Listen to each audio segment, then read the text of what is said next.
Telegram guruhimizga savollar kelishda davom etmoqda. Bitta podpisчигimiz savol yuboribdilar. Assalomu alaykum. Qonunda ikki xotinlik mumkinmi deb savol beribdilar. Nima jigar, ikkinchi xotin olmoqchimisiz yo o'zi olib qo'yganmisiz? Qonunda ikki xotinlik, aniqroq ko'p xotinlik to'g'risida faqat bir joyda bor. Bu Jinoyat kodeksining 126-moddasi.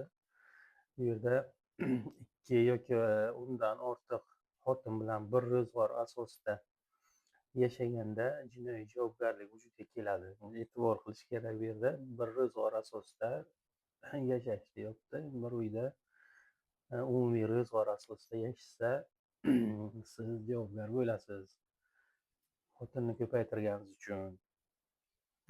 Lekin boshqa tarafdan olib qaraganda xotinlar boshqa uylarda, boshqa joylarda bo'lsa, endi uni uylab ko'rsa bo'ladi.